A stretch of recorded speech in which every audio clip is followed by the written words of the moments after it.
12ویں arts اور science کے عزیز طلباء و طالبات، کل ہم نے 12ویں جماعت کی نئی کتاب سے اردو کے حصے نظم سے پہلی نظم میری دعا، جس کے شاعر صفی اورنگ آبادی تھے، اس کا مکمل مطالعہ کیے۔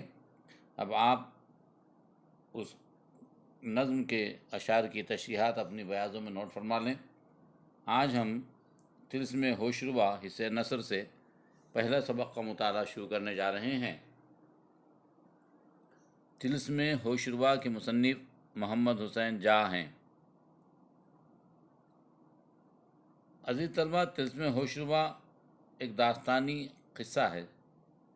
داستان کسے کہتے ہیں، پہلے ہم اس کا مطالعہ کریں گے۔ داستان قصہ کہانی کہنے کا ایک قدیم طرز ہے۔ آپ نے حاتم طائی، الہ دین، سندباد وغیرہ کی کہانیاں ضرور سنی ہوں گی، بلکہ ان کہانیوں پر بنائی گئی فلمیں بھی دیکھی ہوں گی۔ یہ سب کہانیاں دراصل داستانیں ہیں۔ الف لیلہ دنیا بھر میں مشہور ایک داستان ہے۔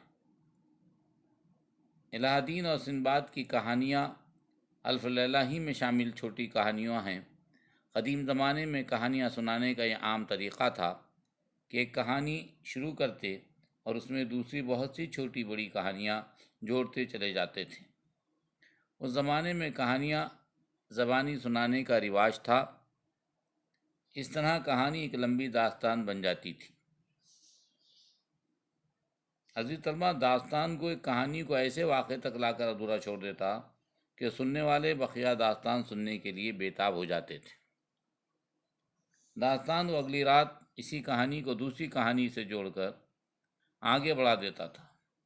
اس طرح بے شمار واقعات اور بے شمار کرداروں پر مشتمل بہت سے مجموعے تیار ہو جاتے تھے، جنہیں دفتر کہا جاتا ہے۔ طلسم ہوشربا بھی ایک مزید طویل داستان امیر حمزہ کا ایک دفتر ہے۔ یہ دفتر ہزار صفحات کی 8 یا 10 جلدوں پر مشتمل ہے۔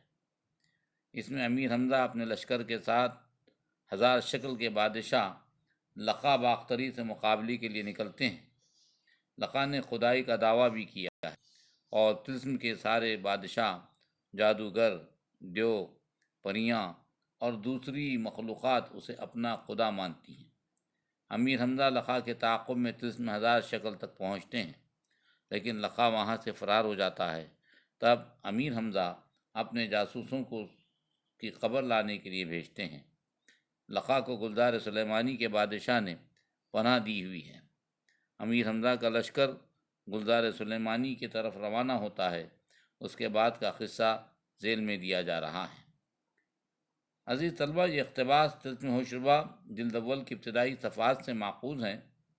اس کے بغور مطالعے سے 19ویں صدی میں اردو نثر کے بیانی اسلوب سے تعارف حاصل ہوتا ہے۔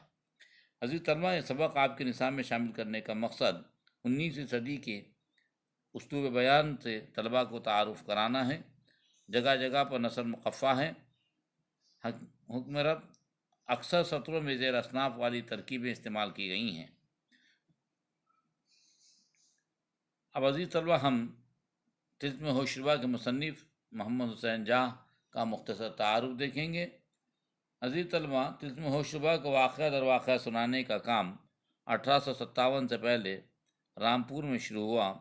اس کی ابتدا امیر احمد علی نے کی۔ ان کے بعد دوسرے بہت سے داستان گوئیوں نے اسے عوام میں پیش کیا۔ اس تعلق سے احمد علی کے شاگرد انبا پرشاد کا نام لیا جاتا ہے۔ پھر احمد علی ہی کے بیٹے غلام رضا نے داستان سرائی کی روایات کو آگے بڑھایا۔ داستان کی روایت یہ رہی ہے کہ اسے سامعین کے سامنے سنایا جائے۔ پھر طباعت کی آسانی نے اسے قراءت کی روایت میں تبدیل کر دیا، یعنی داستانیں کتابوں میں آ گئیں۔ طلسم ہوشربا کی تمام جلدیں 2 داستان گوئیوں کا کارنامہ ہے، ایک محمد حسین جاہ اور دوسرے احمد حسین قمر۔ اس کی پہلی 4 جلدیں جاہ نے اور بقیہ جلدیں قمر نے سنائیں اور لکھیں۔ اصل داستان امیر حمزہ کو جتنا سنا اور پڑھا گیا، اردو میں کوئی داستان اس مرتبے کو، اس کے مقام کو نہیں پہنچی۔ افسوس کہ اس عظیم لسانی کارنامے کے مصنفوں کے حالات دنیا کے سامنے نہیں ہیں۔ تو عزیز طلبہ، یہ تھے داستان اور داستان گو کا مختصر تعارف۔ آج ہم یہ سبق کافی طویل ہے، اس لیے آج ہم اس کا ایک آدھا حصہ پڑھیں گے۔ یہاں سے سبق شروع ہوتا ہے۔ راوی کہتا ہے کہ جب لقا 1000 شکل سے بھاگا تھا تو حمزہ صاحب قران لشکر ظفر پیکر سے اپنے 4 ہرکارے سبادم تیز رفتار لقا بے لقا کے ہمراہ روانہ فرمائے تھے کہ جس جگہ یہ مسکن گزیں اور جو اسے پناہ دے، اس بادشاہ کی حقیقت اور اس ملک سپاہ کی کیفیت سے حضرت قدر قدرت شاہی کو اطلاع دیں۔ وہ ہرکارے بہمراہی لقا یہاں تک آئے تھے۔ انہوں نے بیان سپہ سالارہ نے سلیمان سب سنا اور حال فوج اور ملک کا سب دریافت کر کے خدمت امیر کشور گیر میں چلنے کا ارادہ کیا۔ القصہ قلعے سے نکل کر مانند سرر کے یعنی ہوا کی مانند روانہ ہوئے اور سلطان علی شاہ سعد بن قباد کی خدمت میں آ کر پہنچے۔ وہ اس قدر باتاجیل تمام آئے تھے، باتاجیل اجلت سے جلدی سے، کہ پپڑیاں ہونٹوں پر بندھی تھیں، کن پٹیاں لپکتی تھیں۔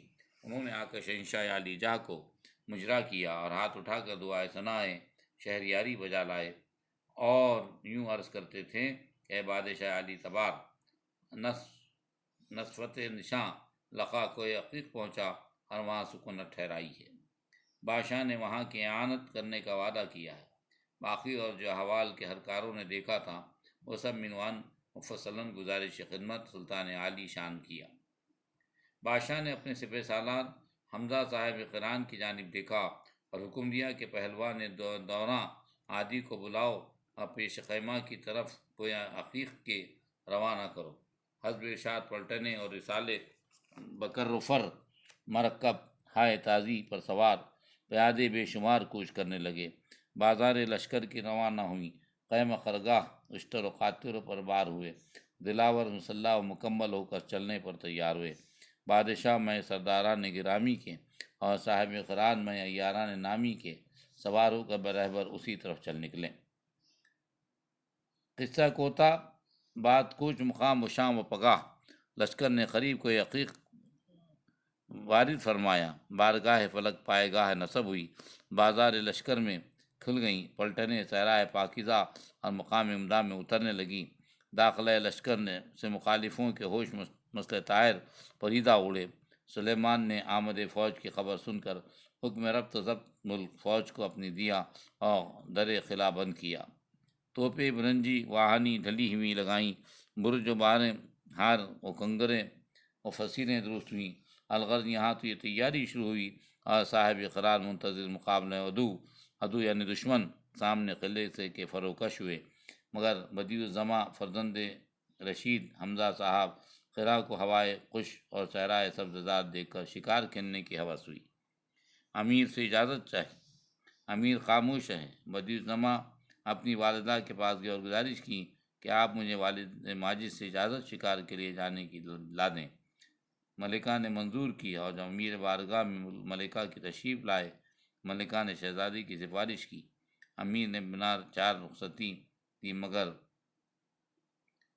فرمایا کہ یہ صحرا تمام ساحران جہاں کا مسکن ہے، جادوگروں کے رہنے کی جگہ ہے، اس لیے میں اجازت نہیں دیتا تھا کہ شہزادہ کسی آفت میں مبتلا نہ ہوں، لیکن تمہارے کہنے سے 1 روز کی اجازت دیتا ہوں کہ بعد 1 روز کے پھر آئیں، زیادہ عرصہ نہ لگائیں۔ بدیع الزماں نے ارشاد صاحب قران قبول کیا اور سامان شکار کھیلنے کا رات بھر دروست ہوتا رہا۔